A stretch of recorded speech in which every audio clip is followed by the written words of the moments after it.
छात्र छात्रा, आज हम कक्षा 9वीं के सामाजिक विज्ञान विषय में फ्रांसीसी क्रांति के कुछ क्वेश्चन आंसर जो कि जैकोबिन सरकार के समय के और फ्रांस में जब राजतंत्र की स्थापना हुई थी और उसके बाद में नेपोलियन बर्नार्ड के शासन तंत्र के बारे में आपको कुछ महत्वपूर्ण बिंदु की जानकारी आपको दे रहे हैं। इसलिए आप इस वीडियो को लगातार देखिए और इस चैनल को सब्सक्राइब कीजिए।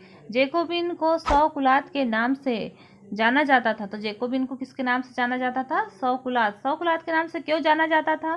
क्योंकि 100 कुलात मतलब पुरुष लाल रंग की टोपी पहनते थे जो कि स्वतंत्रता का प्रतीक है। 92 को फ्रांस में राजतंत्र का अंत हुआ कब? नवंबर 1792 को, और फ्रांस को एक गणतंत्र घोषित किया गया। तो 92 में ही फ्रांस में गणतंत्र की घोषणा हुई। गणतंत्र सरकार का वह रूप है जहां सरकार और उसके शासक प्रमुख का चुनाव जनता करती थी। तो जो गणतंत्र है, गणतंत्र में शासक का चुनाव किसके द्वारा किया जाता था? तो जनता के द्वारा। गणतंत्र बनाने के बाद फ्रांस में जैकोबिन का शासन हुआ और रोबेस्पियर सरकार सत्ता में आई। तो कौन सी सरकार सत्ता में है? रोबेस्पियर्स।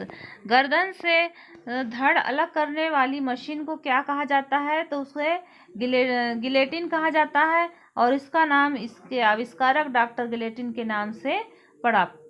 रोबेस्पियर सरकार ने चर्चों को बंद कर दिया और उसके भवनों को बैरक और दफ्तर बना लिया। जो चर्च है, चर्च को बंद करके उनके भवनों को बैरक और दफ्तर बना लिया।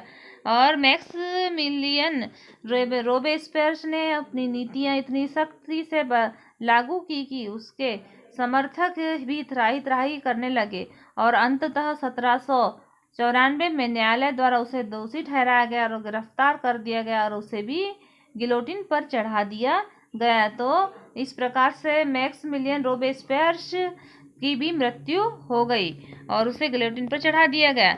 और जैकोबिन सरकार के पतन के बाद फ्रांस में मध्यम वर्ग के संपन्न तबके के पास सत्ता आ गई और नया संविधान बना जिसमें 2 चुनी हुई परिषदों का प्रावधान रखा गया। इन परिषदों में 5 सदस्य वाली एक कार्यपालिका और एक डायरेक्टरी नियुक्त की गई। इस प्रकार से जैकोबिन सरकार हो गई और फिर डायरेक्टरी चुनाव होने के बाद डायरेक्टरी की नियुक्ति हो गई। और उसके बाद में आता है नेपोलियन बोनापार्ट फ्रांस का सम्राट बना। तो डायरेक्टरी के बाद में फिर नेपोलियन बर्नार्ड फ्रांस का सम्राट बना। कब बना? 1804 में। नेपोलियन बर्नार्ड ने फ्रांस में दशमलव पद्धति पर आधारित नापतोल की एक समान प्रणाली चाही थी और चलाई भी थी उसने। और नेपोलियन की हार किससे हुई?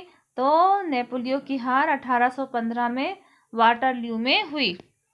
और दास प्रथा का उन्मूलन, जब फ्रांस में दास प्रथा चलती थी उसका अंत हुआ 1848 में हुआ। निग्रो किसे कहा जाता है? तो निग्रो एक प्रकार का मनुष्यों की जनजाति है जो अफ्रीका में सहारा रेगिस्तान के दक्षिण भाग में रहने वाले स्थानीय लोगों को निग्रो कहा जाता था। इसका उपयोग अब नहीं होता। ये निग्रो मतलब एक गाली के रूप में उपयोग किया जाता था। आजकल इसका उपयोग समाप्त कर दिया गया है। इस प्रकार से हमने फ्रांसीसी क्रांति के कुछ महत्वपूर्ण बिंदुओं के बारे में जाना।